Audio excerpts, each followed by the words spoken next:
Vous m'entendez pas? Hello, hello tout le monde. J'espère que vous allez bien. Moi perso ça va nickel. Et aujourd'hui on se retrouve sur du JDR. Donc voilà. Donc j'espère que vous allez bien vous amuser. Et voilà.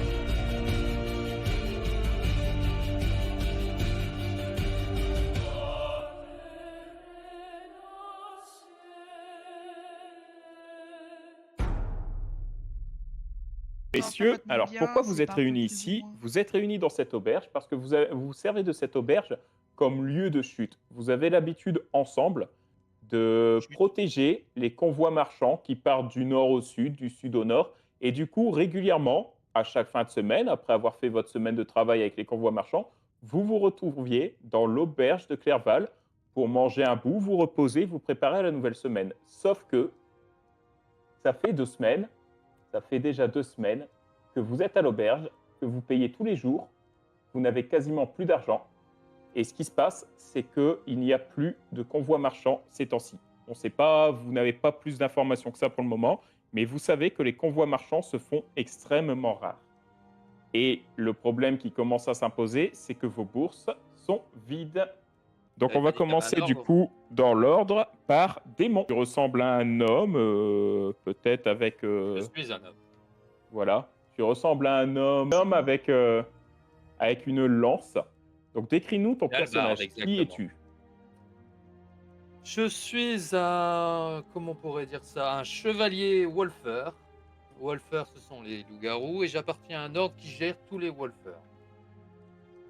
Je suis dans la catégorie des chevaliers. Il existe plusieurs catégories. Moi, je fais partie des chevaliers, ceux qui veulent se combattre et défendre la justice. On est un peu une religion, même si beaucoup de personnes nous voient plus comme une secte, ce que je réfute. Je suis équipé d'une hallebarde, c'est une lance qui ressemble à une hache au bout, on va dire. Qu'est-ce Dans que les je peux hallebards, c'est dire? Bah, effectivement une pointe. Au bout, il y a une pointe, donc c'est une lance classique avec une hache. j'ai bien 27 ans, je mesure 1,75 m, mais avec mon armure, je fais 1,82 m. Et quand je suis full armure, je pèse un bon 80 kilos. Ensuite, Je n'ai pas de magie, mais tout est dans le combat chez moi. Alors, ah ça, ils le verront bien. Ensuite, on peut commencer par peut-être Camia. alors moi. Camia, qui es-tu? Parle-nous un peu de ton personnage. Qu'est-ce qui se voit? Qu'est-ce qui se comprend quand on voit ton personnage? Bah déjà je suis une demi-elfe. Voilà. Hérésie. Ça fait tout ça. Euh, je suis une. Je m'en souviens plus. Elle a déjà oublié. Je sais C'est plus. bien, elle a déjà oublié qui était son personnage. Non, mais je sais, mais j'ai plus le nom Tu exactement. es une chamane. Tu es Voilà. une demi-elfe chamane. On aurait tendance, en fait, quand on voit, je me permets de décrire un peu ton personnage, quand vous voyez Camilla, vous auriez tendance à croire qu'elle a un peu la tête dans les nuages, on pourrait dire. C'est-à-dire que des fois, on lui parle et vous avez soudain l'impression, tu sais, qu'elle se reconnecte à notre monde. Et c'est tout à fait normal parce que Camilla n'est pas connectée qu'à notre monde. Camilla est connectée Elle autant à est notre très monde heureuse. terrestre qu'à un monde spirituel dans lequel elle peut affronter diverses entités et elle peut aussi les invoquer. Ce qui fait que Camilla a tendance à être à la fois Spécial. présente et un peu absente, mais surtout très calme. Et des fois, vous la voyez vraiment, tu sais, comme ces mecs qui sont ivres morts, mais avec des yeux vitreux. Vous êtes en train de lui parler et elle est ailleurs. Et ce que vous vous rendez pas compte, c'est que pendant que vous étiez en train de boire votre repas, de manger, elle était en train de protéger le monde d'un esprit qui allait s'introduire. Et vous êtes juste là en mode, ouais, bon, en gros, c'est. Elle se bave dessus, quoi. Ouais, moi, ça sort leur tourloupe, tout ça. Tout à À dire fait. oui, je suis spécial, je suis pas là. Oui, j'ai juste que t'as une case en moins, c'est pas grave, on t'accepte. Laisse-moi deviner, ce monde ancestral s'appelle Rio de Janeiro, Amérique du Sud. Parle-nous un petit peu de ton personnage. Tu es là sous une robe très sombre, tu portes beaucoup de noir, tu as une espèce de froid glacial d'aura qui transpire de toi. Dis-nous un peu ce qui se voit, ce qui se ressent quand on approche ton personnage. Du coup, je t'aurais expliqué comme quoi, de base, je suis un humain classique qui avait un père artisan et une mère sociable. Que j'ai toujours été curieux, téméraire, un peu remuant. Je grimpais un peu partout, j'ouvrais des passages interdits, j'explorais des ruines. Je n'aimais pas être resté immobile. Mais à un moment, j'ai rencontré un prêtre d'Elari qui vit un potentiel en moi et qui changea totalement ma vision des choses. Il a fait de moi un soigneur qui s'est spécifié dans la nécromancie. Parce que la nécromancie est une forme marginale sacrée. C'est pas de la magie noire, mais c'est une magie de transition. Elle m'aide Parce qu'avec- à aider les restes pour en faire des gardiens ou des outils sacrés pour protéger ceux qui sont en vie. Et oui, parce qu'avec ce prêtre, vous aviez une vision du monde pour laquelle la mort n'était pas du tout la fin, mais une nouvelle vie, une possibilité d'atteindre quelque chose d'autre à travers la mort. Et c'est cette vision qui vous a permis, en tâtonnant, d'apprendre cet art qu'est la nécromancie. Et enfin, nous avons autour de cette magnifique table un centaure, un énorme centaure. Bacchus, parle-nous un peu de ton personnage. Qui es-tu? Alors, je m'appelle Bacchus, je suis inspiré du dieu divin. Énorme, 284 kilos. Ah, tchuss. J'ai perdu, Le gros j'ai bébé. perdu un peu de poids. J'ai perdu un peu de poids, avant j'étais à 300. Je fais 1m98 et si vous regardez ma bio, eh bien, Ouais. il ne s'agit qu'une photo de moi, puisque j'ai beaucoup de charisme. Ah, Vous toi aussi, pouvez t'as le dit voir. bébé. Vous pouvez le voir avec mes cheveux qui volent même dans la taverne. Toujours, tu sais, il y a Le vent est toujours, en fait, avec toi. quand Le vent est Bacchus est toujours là, avec en lui. fait, t'as toujours l'impression qu'il y a le vent qui fait remuer sa queue et sa chevelure soyeuse. Et Laquelle et il y a aussi. toujours ce vent qui passe et il est là. Tu sais, il secoue juste un peu la tête pour que ses cheveux brillent un peu avec l'éclat du soleil qui passe à travers le plafond.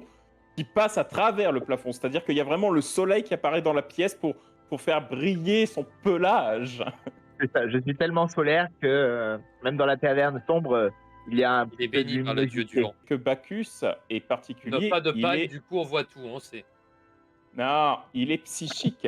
C'est-à-dire que des fois, vous avez carrément l'impression qu'il a lu dans vos pensées avant, il termine vos phrases avant que vous ayez eu le temps de les finir. Parce que justement, il est capable de lire à travers les pensées et de contrôler de contrôler certains éléments autour de lui. Par exemple, quand il veut sa bière, il demande pas à l'aubergiste une bière. Il tend juste la main pour que la bière arrive dans sa main. Tu vois? Ah ouais, C'est chaud. ça. En fait, j'ai développé mes talents de télékinésiste. Donc, en fait, je peux faire déplacer les objets par la pensée.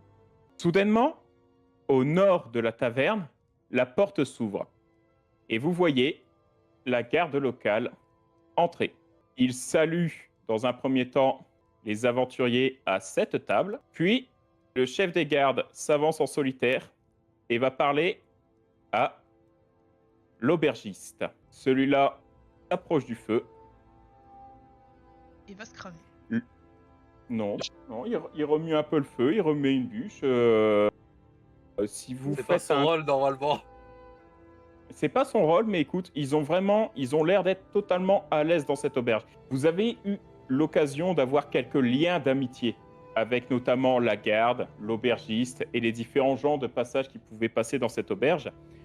Ce village est vraiment paisible. Vous vous sentez tous les jours ici, chez vous. Puis c'est grâce à vos services que les caravanes marchandes qui partent de ce village pour aller aux grandes villes alentours ou qui reviennent des grandes villes alentours avec leurs marchandises, c'est grâce à vous que ces caravanes ont été sécurisées et le village entier vous en est reconnaissant. Nous avons donc le garde de la ville ici, le chef des gardes, comme vous le voyez bien, qui est en train de parler avec notre cher aubergiste. Ils se disent des choses. Ils ont cette attitude un petit peu gênée, je dirais. On dirait qu'ils discutent un peu à voix basse. L'un d'entre vous peut me faire un test de perception. Donc c'est Nico qui va faire la perception. Donc je fais un petit test. C'est ça, tu cliques sur ton dé de force et ça va tout de suite nous donner le résultat. Tu nous fais 14. Ça va. 14. Donc 14. Tu n'arrives pas bien à entendre, démon, ce qui se dit. Par contre, tu entends le mot guerre. Il n'y a pas un défi. Et en gros, Tu as Le clairement chevalier, j'ai pas peur de entendu guerre.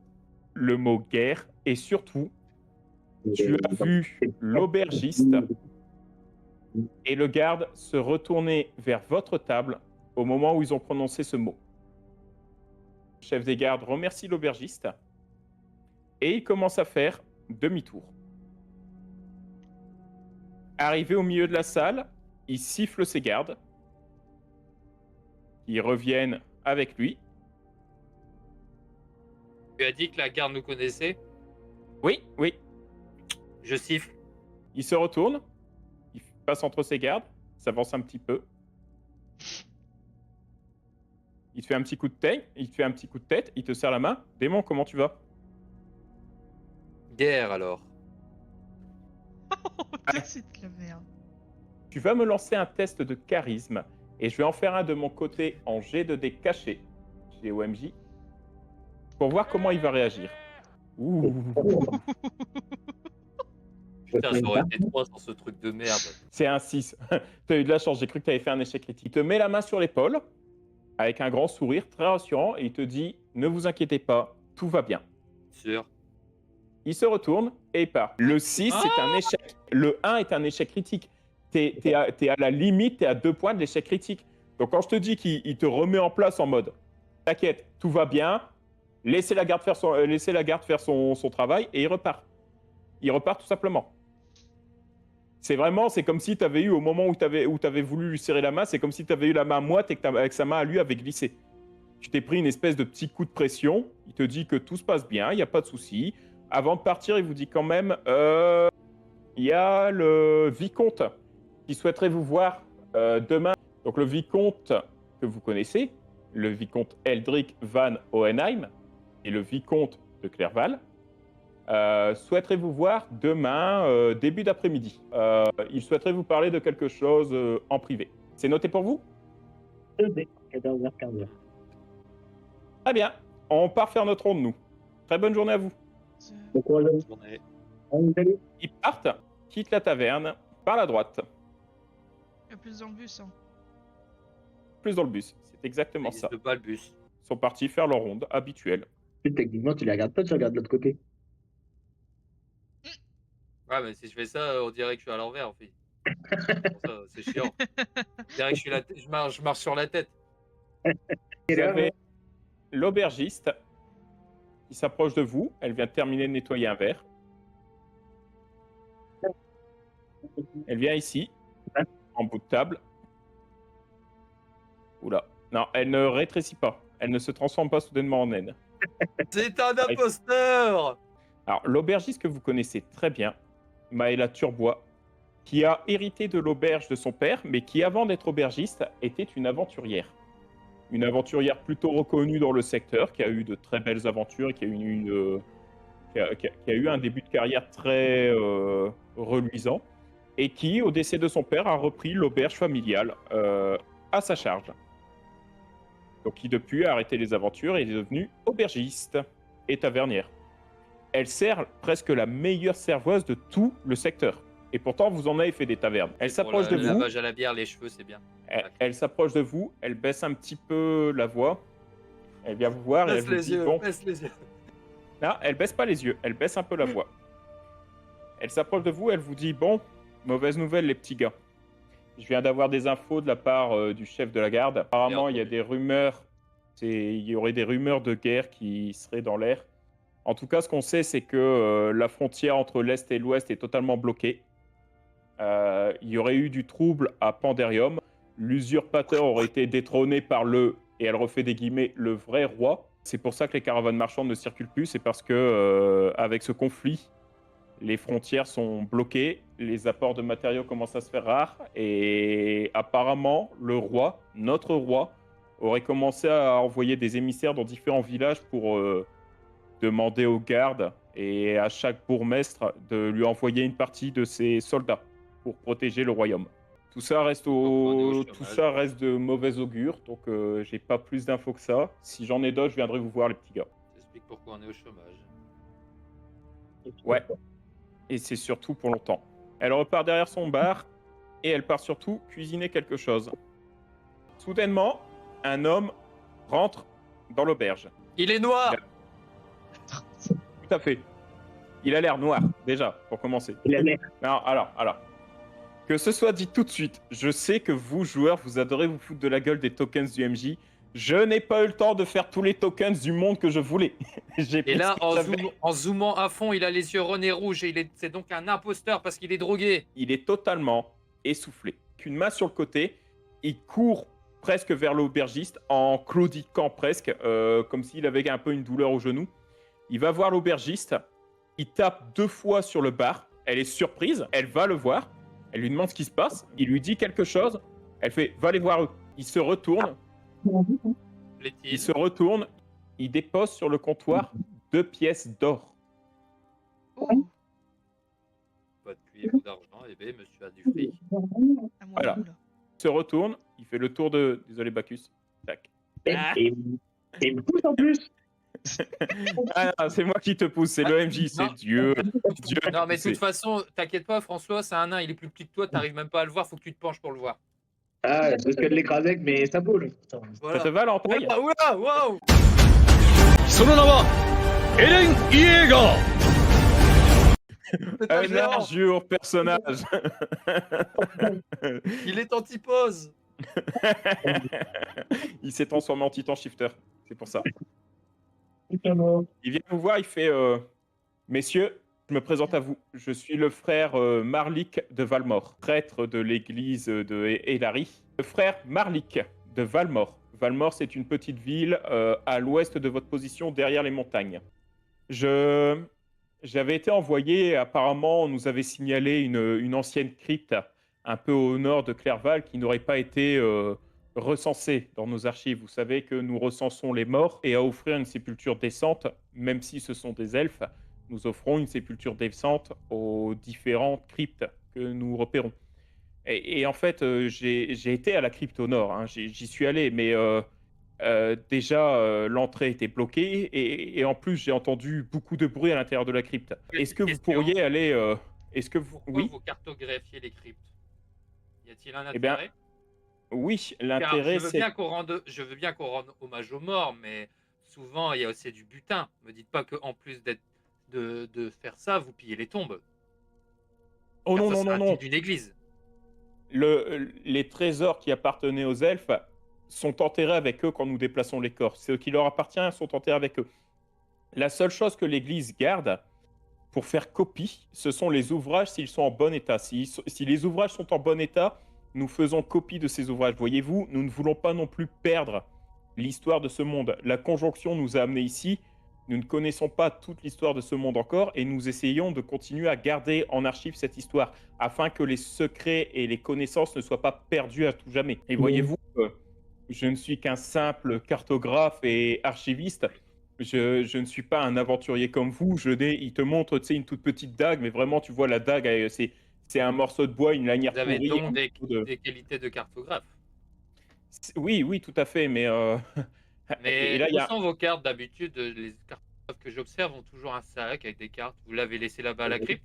Le sort, il a un sac à dos. Tu vois qu'il a effectivement un journal de recueil avec différents lieux qu'il a déjà été visité. Il a effectivement plusieurs cartes de lieux qu'il a déjà visités. Il a 2-3 ouvrages qui sont dans un état moyen, qui ne sont pas dans un super état, mais qui sont dans un état moyen. Donc, c'est toutes des choses qu'il a sur lui et qui peut te prouver qu'il est réellement au service de l'Église. Oui. Du coup, je peux essayer de faire un test pour essayer de comprendre ou pas? Tu peux. Camia, tu vas me faire du coup un test, c'est d'intelligence. Alors, comme je t'ai dit tout à l'heure, Camia, c'est vraiment de l'elfique ancien. Tu arrives à comprendre certains mots. Il y a certains mots du dialecte qui ressortent facilement. tu vois. Tu vois notamment le mot Dieu, le mot vénération, le mot prière. Et dans un autre livre, tu as le mot poulet, tu as le mot salade. Ça va. On peut pas Bien garder sûr, le pour la premier recette de livre, cuisine, ça peut être intéressant. Non, le deuxième, Non, le non. premier livre est plutôt intéressant. je trouve. Vraiment, Ouais, la bouffe, c'est important aussi, savoir bien cuisiner. Tu peux convaincre des trolls Alors, avec de la bonne nourriture, hein, sache-le, hein. il te dit que vraiment, il a pour mission d'amener ses livres à l'église de son ordre, soit recopiés et qu'ils soient traduits. Là, c'est plus une question par rapport à toi, alors, en tant qu'MJ. Parler de Oui. l'univers. Qu'est-ce que l'église pense de mon ordre? Tu n'es pas. Alors, ton ordre, en fait, est un peu reclus. C'est-à-dire que tant qu'on vous agresse pas et qu'on vous fait pas chier, je pense que ton ordre ne fera pas chier les autres.